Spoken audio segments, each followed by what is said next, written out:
లో ఉన్నటువంటి seems she wants to go for appeasement politics.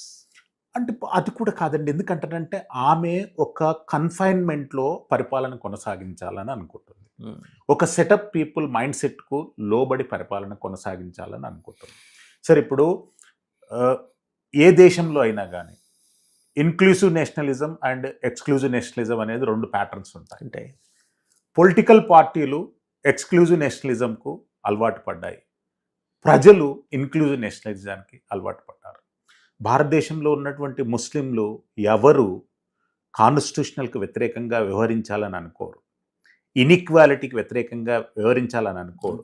కానీ ఇన్క్లూజివ్ ఐడియాలజీని ఎక్స్క్లూజివ్ ఐడియాలజీ అంటే ఓన్లీ రిలీజన్, మేమే సర్వస్వం, పార్టీల మైండ్ సెట్ అట్లా ఉన్నాయి.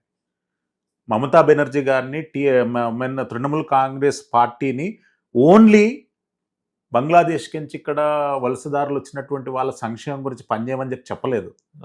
ఇక్కడ ఉన్నటువంటి దేశంలో ఉన్న ముస్లింలు అక్కడ టస్లింగ్ చేస్తున్నారు, వ్యతిరేకిస్తున్నారు. కానీ పార్టీలు పట్టించుకోవడం లేదు.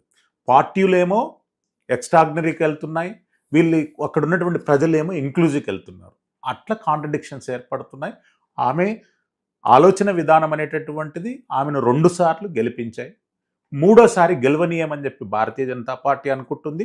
కానీ 28 రాష్ట్రాలలో భారతీయ జనతా పార్టీ ఎంత కష్టపడ్డదో అంతకంటే 10 టైమ్స్ కష్టపడితే బెంగాల్లో రిజల్ట్ తీసుకురావడానికి అవకాశం ఉంటుంది. ఎందుకంటే ఒక 40 సంవత్సరాల కమ్యూనిస్టుల ప్రభుత్వం తర్వాత అంతకంటే కూడా దుర్మార్గమైనటువంటి ప్రభుత్వం ప్రజల్ని పరిపాలిస్తుంది. వాళ్లకు వ్యవస్థలన్నా రాజ్యాంగం అన్నా ఒక రకంగా ఎస్. ఎందుకంటే అసలు మనం ఊహించలేనటువంటి దుర్మార్గాలు అక్కడ జరుగుతున్నాయి. మన ఇలాంటి సంఘటనలు మన దేశంలోనే జరుగుతున్నాయా అనేటటువంటి అంశం. ఎవరైనా కష్టపడి చొరపాటుదారుడు వస్తే మనం వస్తే వెలగొట్టాలని అంటాం. ప్రభుత్వం వస్తే వచ్చినటువంటి 24 గంటలలో గుర్తింపు కార్డులు, ప్రభుత్వం నుండి ఎన్ని వెల్ఫేర్ స్కీమ్లు వాళ్ళకు అందాలో అంతకంటే డబల్ అందిస్తున్నప్పుడు మరి దాన్ని మనం ఎట్లా చూసుకోవాలనేటువంటి చూడాలి. బెంగాల్ ప్రజలు మాత్రం ఈసారి సరైనటువంటి తీర్పు ఇవ్వడానికి సిద్ధంగా ఉన్నారు. దాన్ని పొలిటికల్ పార్టీలు ఇన్క్యాచ్ చేసుకోవాలి. అది భారతీయ జనతా పార్టీ, కాంగ్రెస్, కమ్యూనిస్ట్లా, ఇంకెవరైనా జాతీయ పార్టీ తీసుకొని it is going to be ఒక సకారాత్మకమైన రాష్ట్ర పునర్నిర్మాణానికి వాళ్ళు నడుం కట్టాలి. వాళ్ళు గతంలో చాలా దగ్గర వరకు వచ్చినాయి.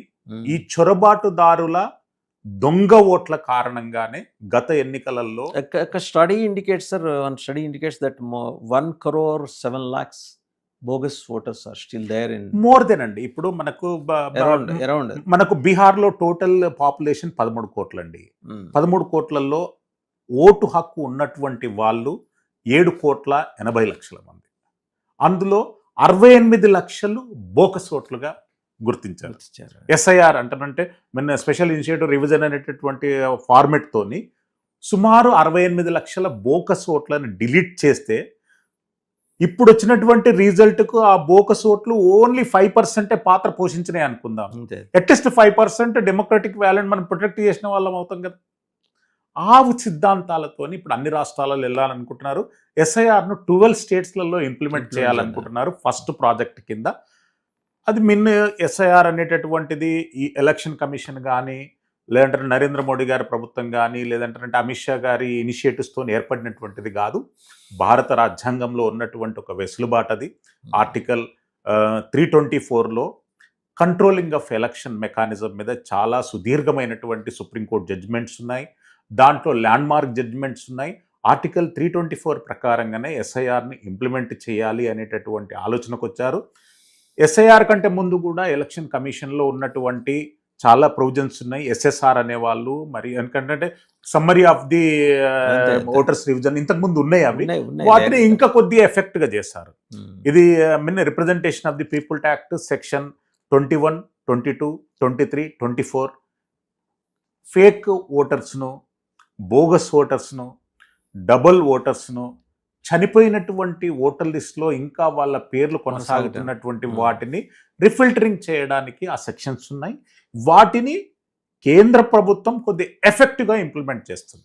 కొత్తగా దాంట్లోకి ఏం రాలేదు. వెస్ట్ బెంగాల్లో 1,07,00,000 తేలింది. ఎస్, ఈ 1,07,00,000 తొలగింపు కార్యక్రమం